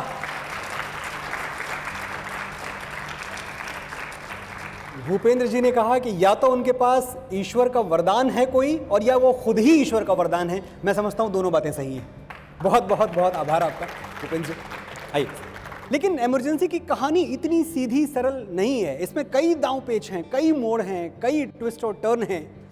इस कहानी को आगे बढ़ाने के लिए मैं बुलाना चाहूंगा गोवर्धन जदाफिया जी को, जो नरेंद्र मोदी जी के दशकों पुराने, तकरीबन 40 साल पुराने मित्र हैं।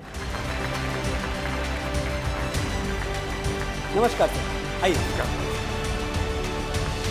तो मैं आपको बता दूं कि गोवर्धन जी गुजरात के पूर्व मंत्री हैं और आज हम आपसे जो जानना चाहते हैं गोवर्धन जी, वो ये है कि इमरजेंसी के टाइम में, उस दौर में कैसे मोदी जी ने आप सबका मार्गदर्शन किया और आपको लेके आगे बढ़े।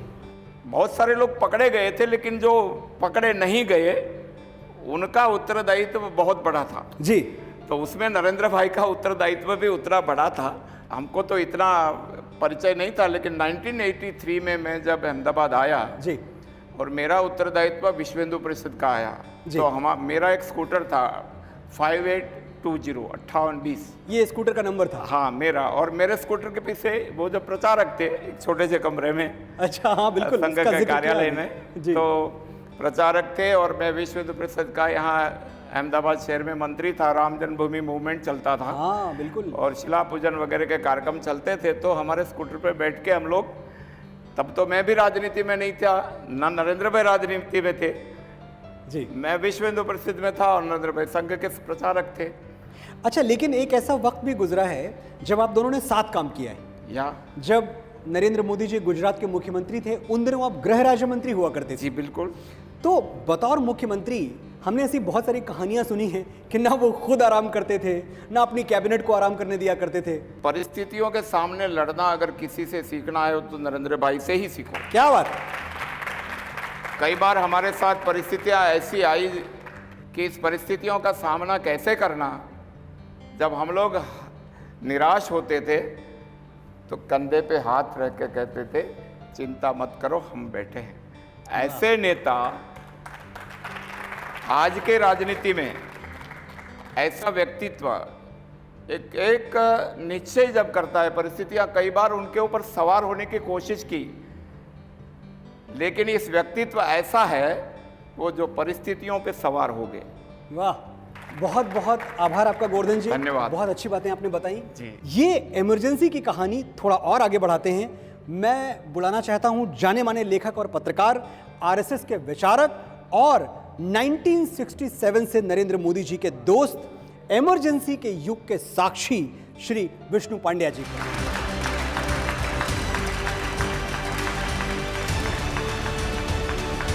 नमस्कार सर, आप हमें लेके जाएं वापस इमरजेंसी के उस दौर में जिसके किस्से हम अभी सुन रहे हैं। भूगर्भ आंदोलन जी और अंडरग्राउंड एक्टिविटीज। जी। अब रूस में कम्युनिज्म के खिलाफ जब भूगर्भ आंदोलन चला तब ये कम्युनिज्म समाप्त हुआ। उसको सेमिज़दाद कहते हैं, जी। भूगर्भ पत्रिका को। जी। तो ये भूगर्भ पत्रिका का पूरा संचालन नरेंद्र भाई के हाथों में था, पूरे देश का। मुझे एक बात अवश्य कहनी चाहिए कि आज जो प्रधानमंत्री का व्यक्तित्व है उसकी आधारशिला आपातकाल का संघर्ष है। वाह, देखिए, जिस व्यक्तित्व की आधारशिला संघर्षों पर रखी जाए उसका आसमान छूना, शिखर छूना तो खैर होना ही है, उसे कौन रोक सकता है। 67 से हमारा परिचय हुआ जी, और करीब करीब संजोगवशात वे वडनगर से अहमदाबाद आए, संघ के स्वयंसेवक बने, फिर प्रचारक बने, फिर जनसंघ में आए। इसी प्रकार मुझे भी जूनागढ़ में सौराष्ट्र का छात्र था और उन्हीं दिनों में उनसे मिलना होता था। जी। एक छोटी सी कोठरी में हमारा कार्यालय था अहमदाबाद में, सलापस रोड पर मंसूरी बिल्डिंग में, और रोज आते थे नरेंद्र भाई एक बाइक लेकर, और वहाँ नीचे एक आइसक्रीम की दुकान थी, और उन दिनों में एक बड़ा अच्छा आइसक्रीम मिलता था, पाइनएप्पल पंच। पाइनएप्पल पंच? यस। अच्छा। आज नहीं मिलता। अच्छा। आज नहीं मिलता है। तो हम 3, 4, 5 रुपए का मिलता था, ज़्यादा आप वो कौन से साल की बात कल्पना मत करिए। कौन से वर्ष की बात कर रहे हैं?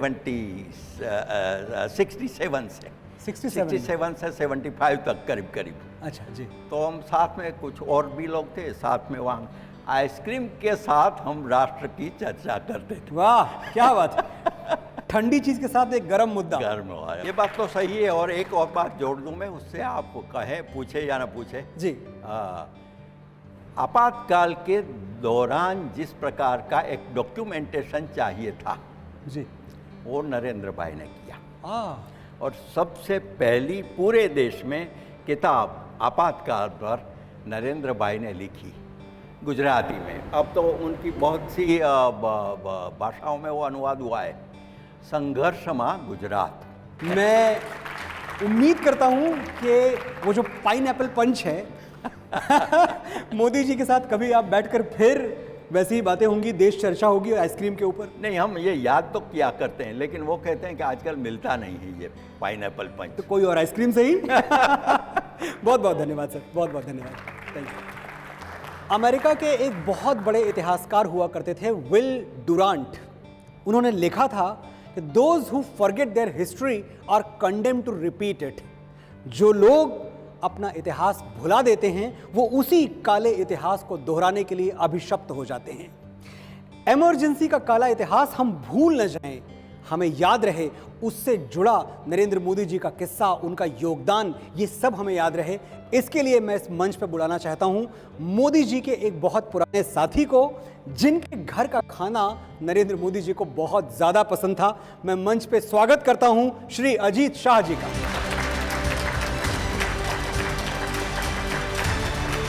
अजीत जी, हाय, नमस्कार। अजीत जी, बहुत बहुत स्वागत है आपका। तो सबसे पहले बात वहीं से शुरू करते हैं, जो गंभीर बातें हैं वो बाद में हो जाएंगी। पहले आप ये बताइए कि आपके घर के खाने में ऐसी क्या बात थी कि मोदी जी को बड़ा पसंद था और आपके यहाँ ही खाते थे वो? ऐसा नहीं है सिर्फ हमारे वहाँ खाते थे, मगर आते रहते थे। प्रचारक के नाते एक प्रचारक का ऐसा जीवन होता है कि वो किसी के वहाँ जाके खाना खाते हैं जी। तो हमारा घर वैसे बहुत नज़दीक था संघ कार्यालय से। अच्छा। तो जब भी अगर दोपहर को 12 बज गए और कहीं भी उनका खाने का कहीं बंदोबस्त नहीं हुआ तो सीधे आ जाते थे, आज खाना है मेरा। धीरे धीरे करके मेरी माँ पूरनपूरी बना रही थी, पूरनपूरी, तो वो हाँ। पूरनपूरी उनको बहुत पसंद थी। हाँ। तो जब भी आते थे, जब कह के आते थे, तब माँ चुप उनके लिए पूरनपूरी बनाती थी। वाह, तो पूरनपूरी मोदी जी को आज भी पसंद है? आज भी पसंद है। हाँ, मतलब स्वाद का तो वो है कि जो एक बार पसंद है हमेशा पसंद रहता है। इमरजेंसी के दौरान जिसका आज हम जिक्र कर रहे हैं, उन बातों का आपकी क्या यादें हैं मोदी जी के साथ? अचानक एक दिन इमरजेंसी के दौरान जी, यहाँ जनता पार्टी का रात था, उसके बाद इमरजेंसी लगी जी। तो जब इमरजेंसी लगी तो अंडरग्राउंड सब लोग चले थे, गए थे कार्यकर्ता, तो मोदी जी भी अंडरग्राउंड थे जी। अचानक एक दिन रात को 10-11 बजे घर पे आ गए। वहीं सो जाने वाले थे रात को हमारे घर ही उस दिन। अच्छा। तो उन्होंने रात को बोला कि अजीत अभी ड्रेस चेंज करना पड़ेगा। अच्छा, भेष बदलना पड़ेगा? भेष बदलना पड़ेगा, क्योंकि ये अभी कुर्ता तो क्या है, कुर्ता पायजामा तो मेरा एकदम ब्रांड है, वो लोगों को दिखेगा तो मैं तो पता चल जाऊंगा कि मैं कौन हूँ। पुलिस उनकी तलाश में थी? हाँ, पुलिस उनकी तलाश में थी। तो हमको कोई एक ऐसा ड्रेस चाहिए कि जो कोई मेरे को पहचान ना सके। अच्छा। सोच के बताया यार कोई सरदार का ड्रेस हो जाए तो अच्छा रहेगा। अभी हमने सोचा चलो, मेरा एक दोस्त है सरदार, मैंने उसको रात को वहाँ मैं गया उसके पास। हाँ। और मैंने बोला यार एक पगड़ी करनी है मेरे को। तो बोले आपको कहाँ पगड़ी की ज़रूरत है? मैंने बोला मैं एक नाटक में रहा हूँ तो उसके लिए मेरे को चाहिए एक पगड़ी बना के, एक बार आप मेरे को पहना दो। तो रात को करीबन 11-12 बजे मैं पगड़ी पहन के घर आया। और वो पगड़ी मैंने पहले तो पता ही नहीं था कि ये पगड़ी मैं ले आया वो उनको चलेगी या नहीं चलेगी। तो उन्होंने पहना तो फिट हो गई वो पगड़ी। अच्छा। बोले यार ये ठीक है, मगर अभी तो ये पैंट टी शर्ट भी पहनना पड़ेगा, जर्सी कुछ लानी पड़ेगी। हाँ। तो हम दूसरे दिन, मेरा एक दोस्त था, टेलर था, उसके वहाँ गए सुबह जी। तो सारे कारीगर मुसलमान थे, हम वहाँ गए, पगड़ी पहन के ही गए थे तो सरदार लगते थे। और नरेंद्र भाई का तो ऐसा है, जो ड्रेस पहनते हैं वैसे ही लगते हैं। हाँ बिल्कुल। तो सरदार लगते थे। अच्छा, वो सरदार जैसे दिखते थे पूरा? हाँ, पूरे सरदार ही लगते थे। दाढ़ी थी, वो था, ऊपर पगड़ी पहनी हुई थी, कुर्ता पायजामा था, मगर दिखते थे सरदार जैसे। मैं आपको पीछे फोटो दिखा दूं नरेंद्र मोदी जी की पगड़ी में। हाँ, ये उन्हीं दिनों की तस्वीर है? उन्हीं दिनों की तस्वीर। पहचान रहे हैं आप उनको? हाँ, पक्का पक्का। तो इतनी साहजिकता से वो उनकी सारी जो चीज़ें चलती थी वो बहुत साहजिक थी जी। तो ऐसे उन्होंने एक अलग ड्रेस कर दिया, पूरे सरदार बन गए और सरदार के वेश में ही वो बाद में घूमे पूरे गुजरात में।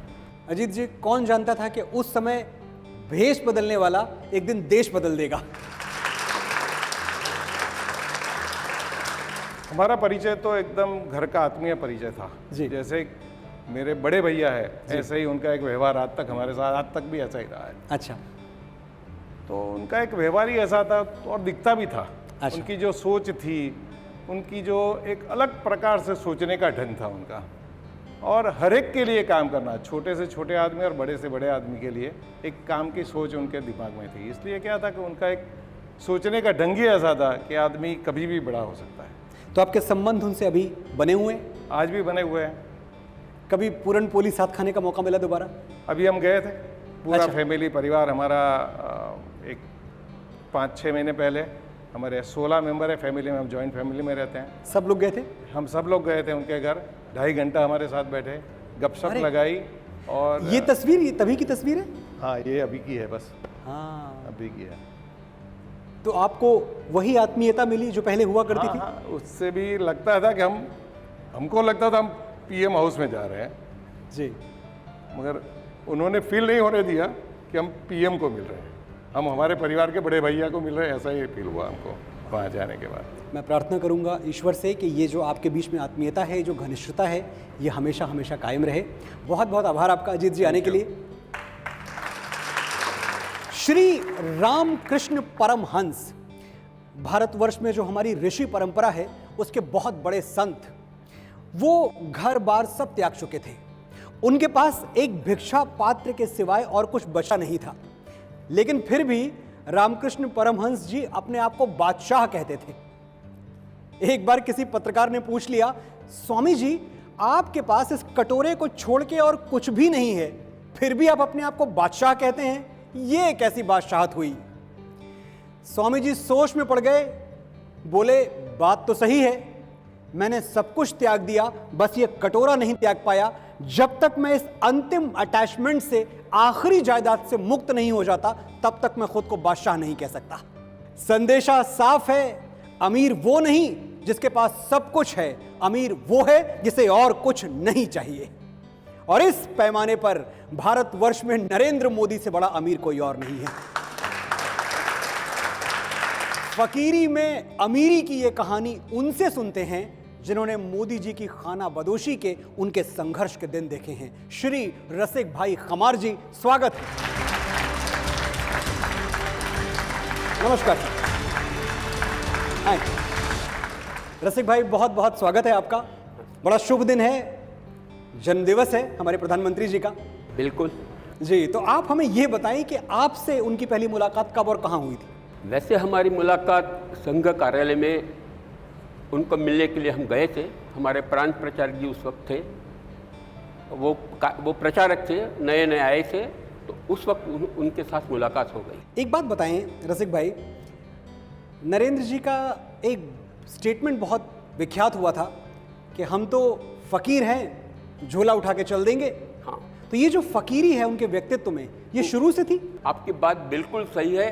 वो फकीरी स्वभाव के ही थे और पूरा जो सालों तक हम उनके साथ रहे जी, उन्होंने कभी कुछ अपेक्षा नहीं की।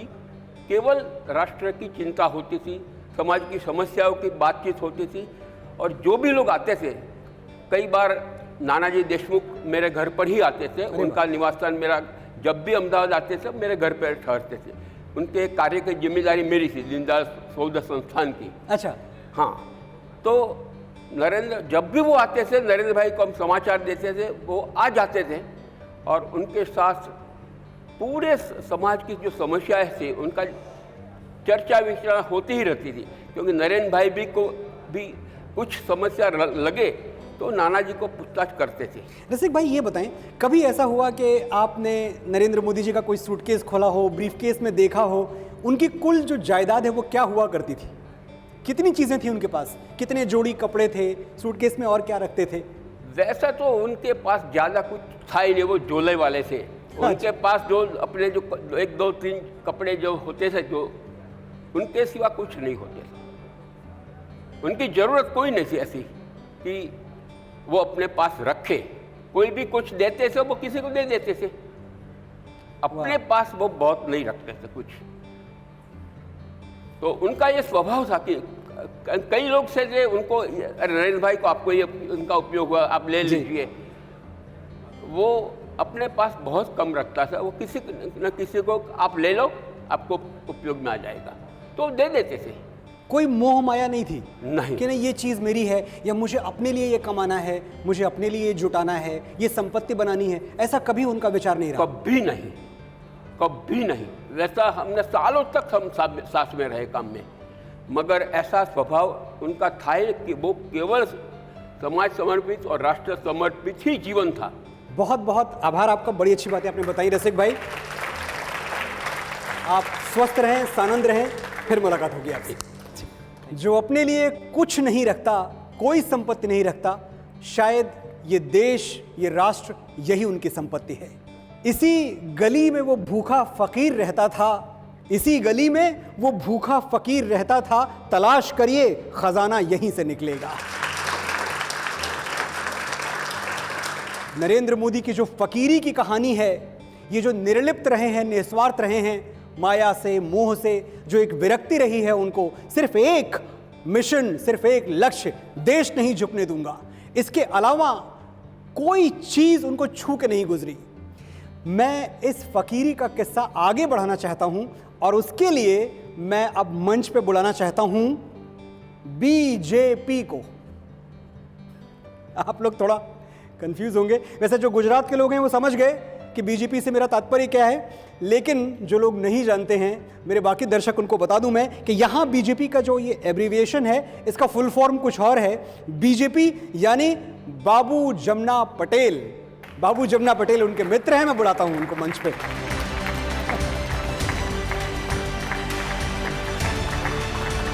नमस्कार। नमस्कार जी, आए। मेरा नाम ही बीजेपी है। आपका नाम ही बीजेपी है, देख लीजिए। बाबूलाल जमुनादास पटेल जी। हो गया बीजेपी। आप हैं बीजेपी? बिल्कुल हैं।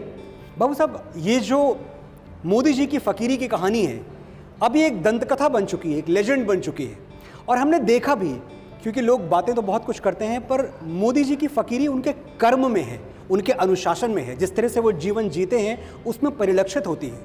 मैं जानना चाहता हूं कि अगर मैं आपसे कहूं कि ये जो कलंदराना जो उनका तेवर रहा है, जो फकीरी वाला तेवर रहा है, इसकी कोई कहानी आपको याद हो, हमसे बांटना चाहें आप? मेरी बात, मेरे तो साहब के साथ मैं जनसंघ का कार्य करता हूँ, और देखो वो साहब के साथ मेरे पारिवारिक संबंध था जी, बिल्कुल पारिवारिक। अच्छा, एक बात मैंने बताया कि मेरे एक लड़का ऐसा था जी, मस्कुलर डिस्ट्रोफी। अच्छा, उनकी कोई दया देश और दुनिया में नहीं है उनकी। ये कोई बीमारी है? हाँ, ये ऐसी बीमारी थी, वो लड़का भी गया। तो जब मोदी साहब मेरे घर पे आते हैं नरेंद्र भाई, तो पहला लड़का को मिलता, उनका नाम था राज जी। तो मोदी साहब बोलता कि राज बेटा तेरे को मिलने के आया हूँ, तेरे दादा को मिलने के नहीं आया जी। ऐसा मेरा पारिवारिक संबंध था साहब जी। बाबू साहब, एक किस्से में मैं आपको वापस ले जाना चाहता हूँ। हमने देखा है कि कैसे एक ऐसा दौर था जब मोदी जी सब कुछ छोड़कर पहाड़ों की तरफ चले गए थे, और फिर ऐसा क्या हुआ कि उनको वो पहाड़, वो पर्वत, वो सब छोड़ के वापस राजनीति में लौटना पड़ा? क्यों ऐसा हुआ? एक बात ही हुई, कोई साधु महात्मा मिला उनको। अच्छा, मिला जी। उन्होंने बोला कि आपकी ज़रूरत यहाँ नहीं, हिंदुस्तान में है, आप जाइए और देश की सेवा कीजिए। और यहाँ से उन साहब ने पूरी ताकत से देश और दुनिया में नाम बनाया। बिल्कुल बनाया, और मैं समझता हूँ कि जो अपने लिए कुछ नहीं चाहता वही देश को सब कुछ दे सकता है, चाहे वो महात्मा गांधी हो या श्री नरेंद्र मोदी। बाबू भाई, क्या ये कहना सही होगा कि पिछले 30 वर्षों में मोदी जी के अंदर कुछ भी नहीं बदला? कुछ नहीं, उनका जीवन वही जीवन है, कुछ बदल नहीं आया। आज सबको मिलता तो ऐसी तरह ही बोलाता है जब पुराना, अभी हमको लगता है कि वो बड़ा प्रधान है, ऐसी तरह हमको बुलाता है आज भी, अभी भी। मैं झुक के मिल रहा हूं तो कमजोर ना समझ, फलदार शाख है तो लचकती जरूर है। ये है श्री मोदी जी की कहानी। बहुत बहुत आभार आपका बाबू भाई, और आपकी दोस्ती ऐसे ही कायम रहे, बरकरार रहे, और आप मिलते रहें उनसे हमेशा। Thank you. बहुत आभार आपका आने के लिए जी। बड़ा वो नहीं जो परचम अपना खड़ा कर दे, बड़ा तो वो है जो औरों को भी बड़ा कर दे। नरेंद्र मोदी जानते थे कि हर चिराग की एक उम्र होती है, एक दिया मध्यम होने से पहले दूसरा जल जाना चाहिए। इसीलिए वो राजनीति की नई पौध अपने हाथों से लगाते रहे, नए चिराग अपने हाथों से जलाते रहे। गुजरात बीजेपी में तमाम बड़े नेताओं का उन्होंने मार्गदर्शन किया। मैं आज बड़े हर्ष के साथ स्वागत करता हूं गुजरात बीजेपी के एक मजबूत स्तंभ का श्री शंकर चौधरी जी।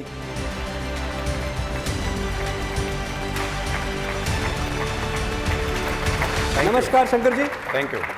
बहुत बहुत स्वागत है आपका। Thank you. आने के लिए बहुत बहुत आभार पहले तो। जी धन्यवाद। शंकर जी, हम सब जानते हैं कि गुजरात बीजेपी में जो आपका रुतबा है, जो आपका कद है, वो पूरे देश को पता है, किसी से छुपा नहीं है। लेकिन बड़ी बात यह है कि जब आपका कद इतना बड़ा नहीं था तब किसी की नज़र आप पे गई, तब कोई पहचान पाया आपके अंदर छुपी हुई प्रतिभा को, आपके अंदर छुपे हुए राजनीतिक गुण को। तो ये क्या था आपके अंदर जिसने मोदी जी को आपकी तरफ आकर्षित किया? भैया मैं आज भी कार्यकर्ता हूँ, एक छोटा कार्यकर्ता के नाते मैं काम कर रहा हूँ यहाँ पर। रही बात मेरी राजनीति में आने की बात, तो एक बाई इलेक्शन हुआ गुजरात में जी। और मैं संघ का काम करता था और राजनीति का मेरा कोई एक्सपीरियंस था नहीं, लेकिन मोदी जी ने उस टाइम राष्ट्रीय महामंत्री थे और वो वहाँ पर इलेक्शन में आए। गुजरात की घटना आप सब जानते हैं कि राजपा और सब आए, शंकर सिंह जी वाघेला वो वहाँ पर चुनाव लड़ने आए और उस टाइम मुझे अगले दिन तक मुझे पता नहीं था कि मुझे राजनीति में आना है और बताया कि तुझे कल फॉर्म भरने जाना है। अच्छा। मैंने कहा कि किसका? तो बताया कि विधानसभा का और तुझे लड़ना है। ओ।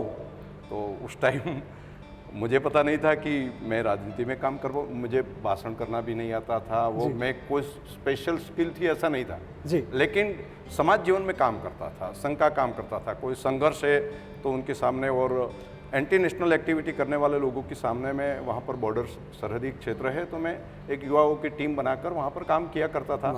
तो ऐसी स्थिति में बताया कि नहीं तुझे चुनाव लड़ना है और तब से शुरुआत हुई और अभी तक काम कर रहा हूँ। तो मैं समझता हूँ कि आपके अंदर कोई ऐसी स्किल नहीं थी, आपको ऐसा लगता है, लेकिन आपके अंदर भारत भक्ति थी और जिसके अंदर भारत भक्ति है वो इस देश में राजनीति करने का अधिकार रखता है। जी जी। एक बात आप मुझे बताएं कि चलिए हमने ये देखा कि कैसे मोदी जी ने आपको उठा के आपको राजनीति में ले आए।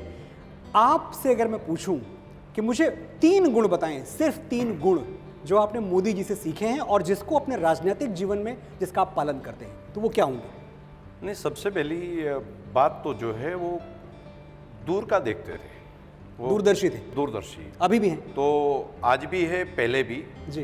तो मैं युवा मोर्चा का प्रमुख बना तो मैं मिलने गया, जिम्मेदारी दी कि तुझे युवा मोर्चा का प्रदेश का अध्यक्ष बनना है। तो पार्टी ने ये निर्णय किया, मैं मिलने गया कि साहब मुझे क्या काम, आपकी अपेक्षा क्या है जी।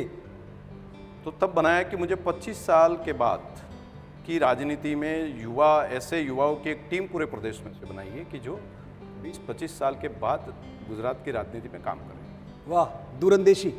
मैं कुछ बात ये भी आपके ध्यान में रखूँगा कि मोदी जी इमोशनल अटैचमेंट कैसा था। एक बार अर्थक्वेक हुआ और अर्थक्वेक के 1 घंटे में मेरे वहाँ पर लैंडलाइन पर फोन आया दिल्ली से, वो दिल्ली थे।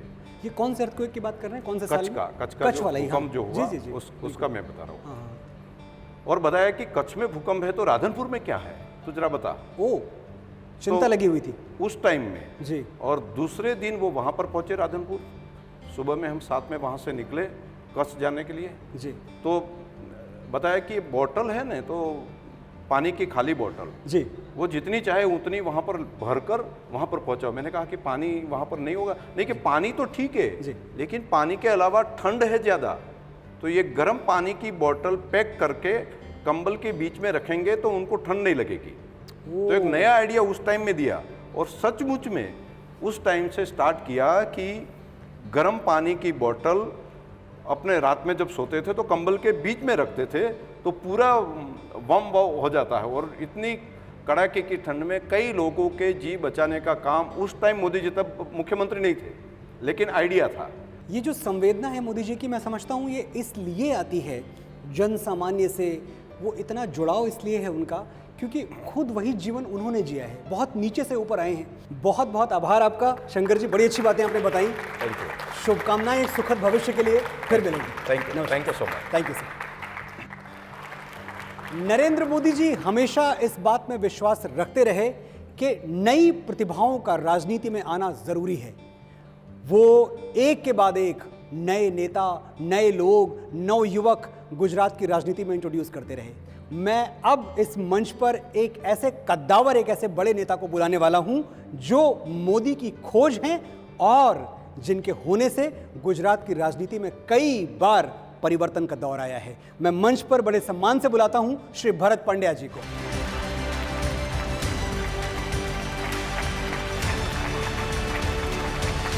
नमस्कार भरत जी।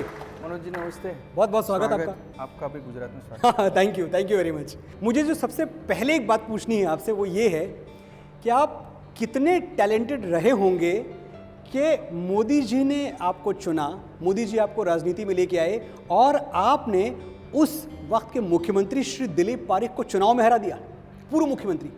देखो 82 में नरेंद्र भाई विभाग प्रचारक के नाते जी वो आरएसएस का काम करने के लिए धंधुका आते रहते थे जी।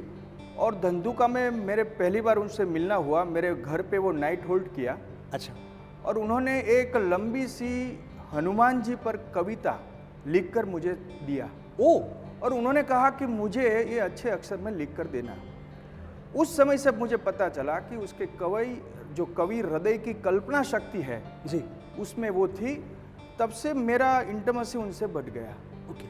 और उसके बाद 84 में वो मुझे विद्यार्थी विस्तार के नाते वहाँ लेने आए जी कि आप आरएसएस का काम करो। साबरकाठा के तलोद शहर में मुझे ले गए और वहाँ मैंने FY BCom ज्वाइन किया और आरएसएस का काम शुरू किया जी। 4-5 महीना वो मैं वापस आया। तो वापस आने के बाद मैंने एक पत्र लिखा नरेंद्र भाई को। तो उसके जवाब में 7 पेज का मुझे पत्र लिखा। अच्छा। और वो पत्र जो है वो मेरा प्रेरणा, पूरे जीवन का प्रेरणा मंत्र बन गया। उसमें अच्छे शब्द है। वो पत्र को बाहर आने से वो चला गया, लेकिन उन्होंने लिखा था कि हर परिस्थिति में स्टेबल रहना, माइंड का बैलेंस करना। दूसरा उन्होंने लिखा था हर घटनाक्रम को साक्षी भाव से लेना। वाह, बड़ी बात है ये। और तीसरा उन्होंने ये लिखा था कि दूसरे का खराब व्यवहार पर मन में कभी दुख नहीं लगाना, क्योंकि वो उनकी असर जो है वो दूसरे अपने अच्छे कार्य पर नहीं होनी चाहिए। और ये 4-5 बात जो है मेरे जीवन में प्रेरणा बन गई। इसलिए मैं फिर से वापस गया धंधुका। लेकिन क्या हुआ कि फिर से तीसरी बार वो धंधुका आए 87 दिसंबर 30 तारीख को और मुझे कहा कि बीजेपी में काम करने के लिए तुझे आना है, तुम तैयार हो जाओ। तो मैं 1/1/88 से बीजेपी ऑफिस में काम करने का मुझे शुरू किया। अच्छा, 88 की बात है। संघ कार्यालय में रहा उनके साथ। 809 बजाज स्कूटर में मणिनगर संघ कार्यालय से खानपुर भाजपा कार्यालय हम जाते थे। और उस समय कार्यालय में 89 जब हुआ तो मुझे स्टेट ऑफिस सेक्रेटरी बनाया। ओके।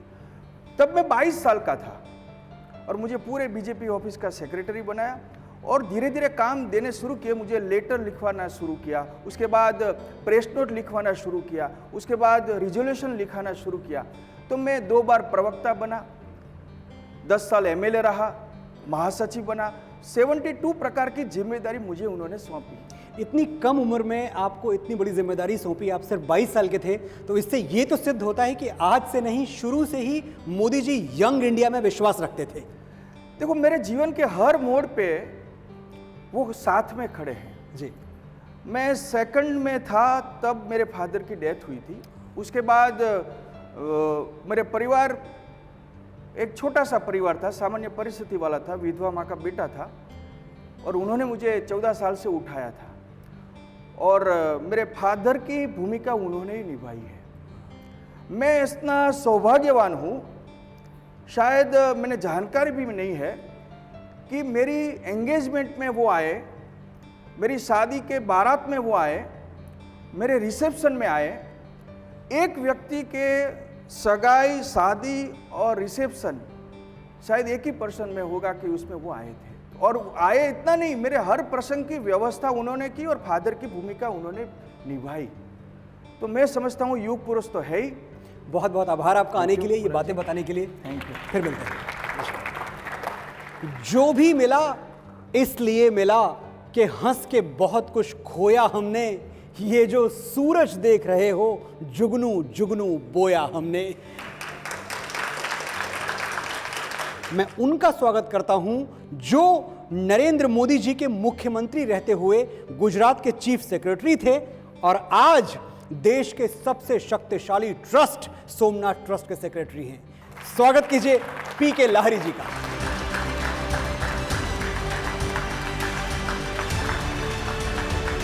नमस्कार। नमस्कार। लाहिरी जी, बहुत बहुत स्वागत आपका। एक चीज बताएं कि ये जो मोदी मॉडल गुजरात मॉडल, इसकी बात पूरे देश और अब तो पूरी दुनिया में होती रहती है। ये गुजरात मॉडल और मोदी मॉडल है क्या? नरेंद्र भाई मोदी ने जब 2002 के चुनाव में जी विजय प्राप्त किया तो उन्होंने प्रथम ही दिन जी सबको बुला के, नए मंत्रिमंडल को और सब सीनियर अधिकारियों को, जैसे अभी 5 प्रण का बात हो रहा है जी 15 अगस्त के बाद जी, तब उन्होंने 5 शक्ति बढ़ाने के लिए कहा। जल शक्ति, ज्ञान शक्ति, जन शक्ति, रक्षा शक्ति, ऐसी 5 शक्तियों को। और पांचवी कौन सी? आपने 4 बताई। जल शक्ति, जन शक्ति, रक्षा शक्ति, जन शक्ति, ज्ञान शक्ति, ज्ञान शक्ति, और उन्होंने अर्थ शक्ति बढ़ाने के लिए कहा जी, अर्थ शक्ति। ये 5 योजनाओं के साथ जो विकास हुआ उसको लोग गुजरात मॉडल के नाम से जानते हैं। लाहिरी साहब, तकरीबन 12 साल मोदी जी गुजरात के मुख्यमंत्री रहे। इनमें से 8 साल आपने उनके अंडर में काम किया? जी, सही कह रहा हूं? 7 साल से अधिक। 7 साल से अधिक। हाँ जी। ये जो 7 साल थे, इसमें आपने उनको दफ्तर में, अपने कार्यालय में काम करते हुए देखा, तो उनका रूटीन, उनकी दिनचर्या क्या हुआ करती थी? इनकी दिनचर्या तो सब लोगों को वैसे मालूम है कि बहुत ही सुबह जल्दी उठ जाते हैं जी, अपने योग का और जो भी समाचार देखना, पत्र व्यवहार पढ़ना, न्यूज़पेपर अखबार पढ़ना, ये सारे काम वो करीबन 9 बजे तक निपटा देते हैं। अच्छा। 9 बजे का उसका पहला काम ये होता है कि जिन्होंने रात को, सुबह को फ़ोन किया हो, उन सबको फ़ोन से संपर्क कर लेना। अच्छा। जिसको काम है उनको भी संपर्क कर लेना दिन में। मैं आपको बताऊं कि पहली बार वाइब्रेंट गुजरात की प्रपोजल हुई जी, तो उन्होंने पूछा कि इसमें क्या करेंगे, तो हमने कहा सब इन्वेस्टर, इंडस्ट्रियलिस्ट को बुलाएंगे। तो कहा किस किस को बुलाएंगे, तो हमने उनको 400 लीडिंग इंडस्ट्रियलिस्ट का लिस्ट दे दिया। और थोड़े दिन के बाद हमारे पर फोन आने लगे। मुख्यमंत्री ने हमें खुद फोन किया और कह रहे हैं कि आपको इस तारीख पे आना है, तो आप क्या कर रहे हैं। उन्होंने 1 हफ्ते में 400 के 400 उद्योगपतियों से संपर्क करके पर्सनल इनविटेशन दे, खुद कॉल किया, खुद आमंत्रित किया, खुद सुबह, ताकि फिर इसकी गुंजाइश ही ना बचे कि आना है कि नहीं आना। 50 लोगों को हर दिन फोन करके उन्होंने वो काम संपन्न किया। वाह। एक बात है सर, पैशन, जुनून, समर्पण, डेडिकेशन, ये सब जो शब्द हैं ना, ये उन्होंने जिए हैं। शायद हम में से बहुत सारे लोग इनको पढ़ते हैं, हमारे लिए डिक्शनरी के शब्द हैं, लेकिन मोदी जी ने ये शब्द जी के दिखाए हैं। और इसीलिए मैं समझता हूं कि गुजरात का जो मॉडल है, आज पूरी दुनिया उसकी तरह बनना चाहती है, आज पूरी दुनिया वैसा काम करना चाहती है। बहुत बहुत आभार सर यहाँ आने के लिए। Thank you very much. Gujarat की तरक्की का, उसकी प्रगति का आलम यह है कि देश के जितने राज्य हैं और जितनी यूनियन टेरिटरीज हैं, वो सब गुजरात जैसा बनना चाहते हैं। और कारण क्या है इसका? गुजरात मॉडल। अब मैं इस मंच पर उनको बुलाना चाहता हूं जिन्होंने ये गुजरात मॉडल बनते हुए बहुत नजदीक से, बहुत करीब से और बहुत बारीकी से देखा है।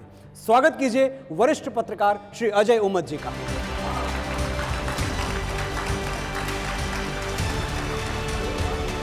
स्वागत है आपका। Thank you my dear. कैसे हैं? बस मैं बिल्कुल ठीक हूँ। लग रहे हैं आप बिल्कुल ठीक। अगर मैं आपसे पूछूं सर कि ये जो गुजरात मॉडल है, इसकी सबसे खास बात क्या है, सबसे स्पेशल चीज़ क्या है, तो आप क्या कहेंगे? देखो, जैसे लेरी साहब ने कहा कि भाई गुजरात मॉडल जो है वो सिर्फ एक चीज़ से नहीं है। गुजरात मॉडल जो है वो सर्वग्राही विकास है, कॉम्प्रिहेंसिव डेवलपमेंट जो है, जो महात्मा गांधी कहते थे कि समाज का जो आखिरी आदमी जो है उसका भी कल्याण होना चाहिए। तो मोदी जी के बारे में सब लोग ये कह रहे हैं कि जीडीपी जीडीपी जीडीपी, अरे जीडीपी नहीं है, ह्यूमन डेवलपमेंट इंडेक्स की भी बात है जो ज़्यादातर लोग नहीं करते हैं। इतना नहीं है, Modi ji was a man like institutional builder. Right. मुझे याद है कि मोदी जी के साथ हम लोग एक शेयर डायस, मतलब we were sharing a dais, और मैंने तब एपीजे कलाम साहब का एक प्रसंग कहा कि मैंने कहा कि विक्रम साराभाई जो हैं उन्होंने अहमदाबाद में IIM बनाया, उन्होंने अहमदाबाद में इसरो बनाया, स्पेस एप्लीकेशन सेंटर बनाया, उन्होंने प्लाज्मा रिसर्च सेंटर बनाया, उन्होंने NID बनाया, ऐसा करके मैंने काफ़ी कुछ इंस्टीट्यूट, अटीरा, काफ़ी कुछ इंस्टीट्यूशन के नाम दिए।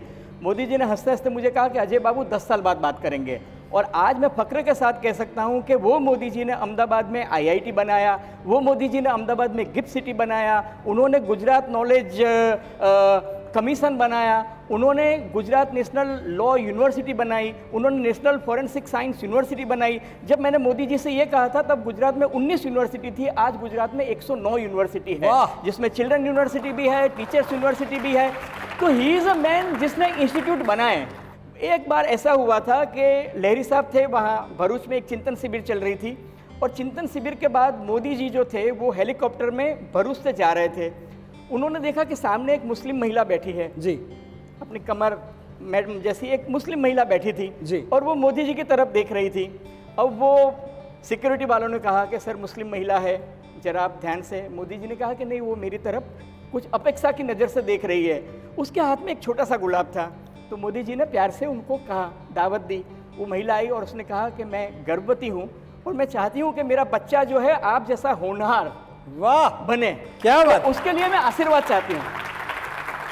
मोदी जी ने उस महिला को आशीर्वाद तो दिए, लेकिन फिर कलेक्टर को कहा कि उस महिला का ध्यान रखना, और कलेक्टर ने जब चेकअप करवाया तो उनको लगा कि वो लेडी जो थी वो एनीमिक थी। और उसके बाद मोदी जी ने एक सुखड़ी वितरण का प्रोग्राम किया। सुखड़ी वितरण क्या एग्जैक्टली? सुखड़ी एक ऐसी चीज होती है जिसमें घी, गुड़, शहद, ये सब चीजें, मतलब एकदम पौष्टिक आहार, तो वो महिला को मिले। और इसके लिए उन्होंने क्या किया कि गुजरात की जितनी भी स्वैच्छिक संस्थाएं थी वो सब स्वैच्छिक संस्थाओं को साथ बुलाया। गुजरात के संत महंत मुरारी बापू है, प्रमुख स्वामी है, इन सब लोगों को कहा कि आप ये मैसेज दीजिए कि गुजरात में स्त्री भ्रूण हत्या नहीं होनी चाहिए। मैंने मोदी जी को संगठन संभालते हुए देखा है, मैंने मोदी जी को फ्रंट से लीडरशिप देते हुए देखा है, मैंने मोदी जी को संगठन को टूटते हुए बचाने के लिए गुजरात छोड़ के हिमाचल जाते हुए देखा है। मुझे याद है कि आखिरी दिन जब वो जा रहे थे, इतने लोग भारतीय जनता पार्टी के कार्यालय में खड़े थे कि अगर मोदी जी ने एक इशारा कर दिया होता ना तो भारतीय जनता पार्टी टूट सकती थी, क्योंकि शंकर सिंह वाघेला ने खजुराहो आंदोलन जो किया था उसकी वजह से बीजेपी टूट गई थी। और उसके बाद मोदी जी ने खुद ये फैसला लिया कि मैं पार्टी को नहीं तोड़ना चाहता। मैंने पूछा क्यों? तब उन्होंने एक स्टोरी बताई थी कि सच्ची माँ वो होती है जो अपने दो लोगों के बीच में अगर वो बच्चे को खींचने के बोले वो अपने बच्चे को छोड़ देगी, लेकिन बच्चे को, हाँ, बच्चे को कुछ नुकसान नहीं। मेरे लिए मेरी पार्टी जो है वो एक बच्चा है, इसलिए उन्होंने बच्चे की तरह से पार्टी का जतन किया है और उसी तरह से उन्होंने गुजरात को जो है पाला है, पोसा है। ये गुजरात सर अलग है, गुजरात अलग है। अजय जी, मोदी जी अलग हैं, आप भी अलग हैं। थैंक यू, बहुत बहुत आभार आपका यहाँ आने के लिए। Thank you sir, thank you very much sir, thank you. कृतम में दक्षिणे हस्ते जयो में सव्याहिता। जो एक हाथ से कर्म करता है उसके दूसरे हाथ में विजय अवश्य होती है। यही है श्री नरेंद्र मोदी के जीवन और उनकी यात्रा का सारांश।